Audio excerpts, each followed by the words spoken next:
Studybell, belajar daring lewat YouTube. Belajar menyenangkan mengenai rangkuman materi, pembahasan materi, kumpulan soal, informasi pendidikan.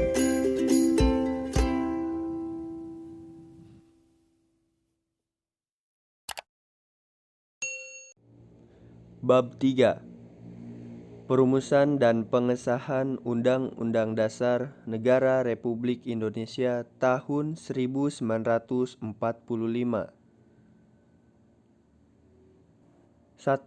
Perumusan Undang-Undang Dasar Negara Republik Indonesia tahun 1945.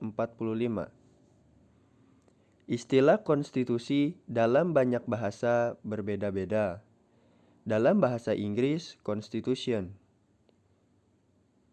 Dalam bahasa Belanda, yaitu Konstituti.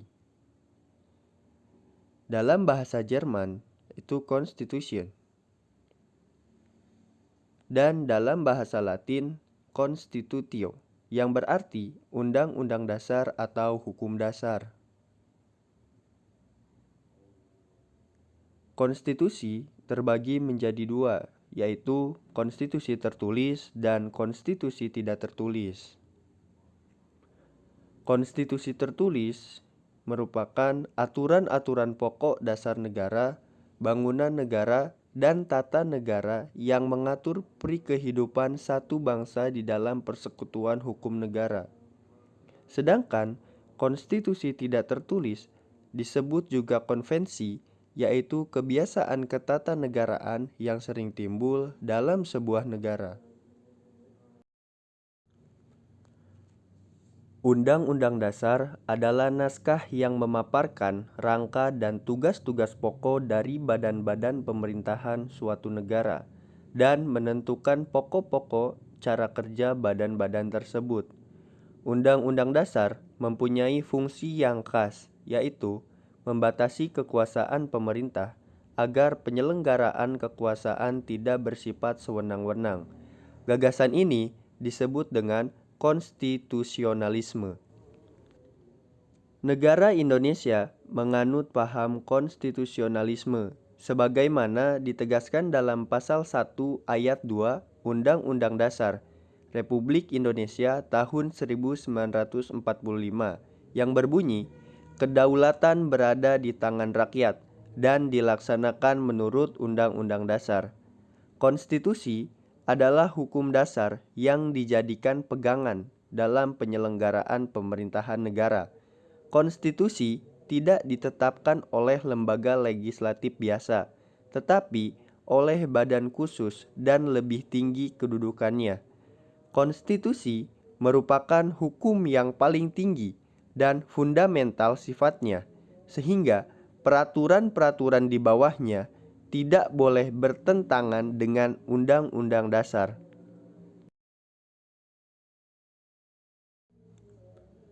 Undang-Undang Dasar Negara Republik Indonesia 1945 ditetapkan oleh PPKI pada hari Sabtu 18 Agustus 1945, satu hari setelah proklamasi. Naskah Undang-Undang Dasar 1945 pertama kali dipersiapkan oleh BPUPKI. Hal itu dilakukan pada masa sidang kedua tanggal 10 Juli sampai dengan 17 Juli 1945. Dalam masa persidangan kedua tersebut, dibentuk Panitia Hukum Dasar dengan anggota 19 orang yang diketuai oleh Insinyur Soekarno. Kemudian, panitia ini membentuk panitia kecil lagi yang diketuai oleh Supomo dengan anggota terdiri atas Wongsonegoro, Soekarjo, A.A. Maramis, Panji Singgi, Haji Agus Salim, dan Sukiman. Pada tanggal 14 Juli 1945, BPUPKI mengadakan sidang dengan agenda pembicaraan tentang pernyataan kemerdekaan. Panitia perancang Undang-Undang Dasar melaporkan hasilnya. Pasal-pasal dari rancangan Undang-Undang Dasar berjumlah 42 pasal. Dari 42 pasal, ada 5 pasal masuk tentang aturan peralihan dengan keadaan perang, serta 1 pasal mengenai aturan tambahan. 2. Pengesahan Undang-Undang Dasar Negara Republik Indonesia tahun 1945. Sehari setelah proklamasi kemerdekaan Indonesia, Panitia Persiapan Kemerdekaan Indonesia atau PPKI yang menggantikan BPUPKI melaksanakan sidang, yakni pada tanggal 18 Agustus 1945. Dalam persidangan PPKI tanggal 18 Agustus 1945 dihasilkan keputusan sebagai berikut. Mengesahkan Undang-Undang Dasar 1945, menetapkan Insinyur Soekarno sebagai Presiden dan Muhammad Hatta sebagai Wakil Presiden Republik Indonesia, lalu membentuk Komite Nasional Indonesia Pusat. Sidang PPKI telah melakukan beberapa perubahan rumusan pembukaan Undang-Undang Dasar, naskah Piagam Jakarta, dan rancangan batang tubuh Undang-Undang Dasar hasil sidang kedua BPUPKI. 4 perubahan yang disepakati tersebut antara lain sebagai berikut. Kata mukaddimah diganti dengan kata pembukaan. Sila pertama yaitu ketuhanan dengan kewajiban menjalankan syariat-syariat Islam bagi pemeluk-pemeluknya diganti dengan rumusan ketuhanan yang Maha Esa. Perubahan pasal 6 Undang-Undang Dasar yang berbunyi Presiden ialah orang Indonesia asli yang beragama Islam diganti menjadi Presiden ialah orang Indonesia asli. Lalu yang terakhir pasal 28 Undang-Undang Dasar 1945 yang berbunyi negara berdasar atas ketuhanan dengan kewajiban menjalankan syariat bagi pemeluk-pemeluknya menjadi negara berdasar atas ketuhanan yang Maha Esa. Arti penting Undang-Undang Dasar Negara Republik Indonesia tahun 1945 bagi bangsa dan negara Indonesia. Undang-Undang Dasar Negara Republik Indonesia tahun 1945 berisi aturan dasar kehidupan bernegara di Indonesia. Kedudukannya sebagai hukum yang paling tinggi dan fundamental sifatnya, karena merupakan sumber legitimasi atau landasan bentuk-bentuk peraturan perundang-undangan yang berlaku universal.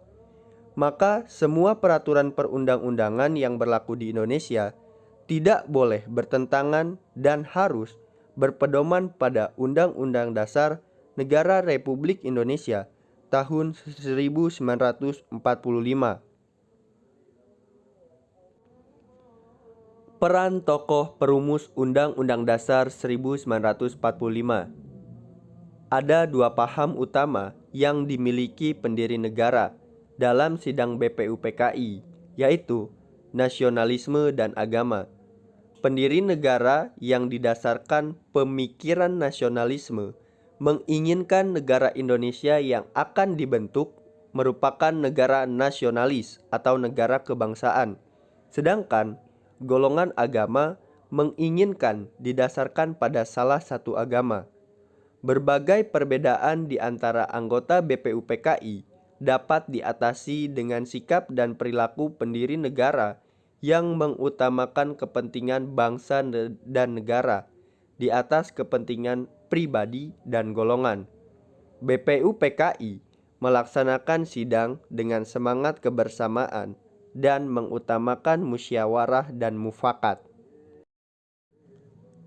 Keberhasilan bangsa Indonesia memproklamasikan kemerdekaannya merupakan salah satu bukti cinta para pahlawan terhadap bangsa dan negara. Dalam persidangan PPKI, para tokoh pendiri negara memperlihatkan kecerdasan, kecermatan, ketelitian, tanggung jawab, rasa kekeluargaan, toleransi, dan penuh dengan pemufakatan dalam setiap pengambilan keputusan. Sikap patriotisme dan rasa kebangsaan antara lain dapat diketahui dalam pandangan dan pemikiran mereka yang tidak mau berkompromi dengan penjajah dan bangga sebagai bangsa yang baru merdeka.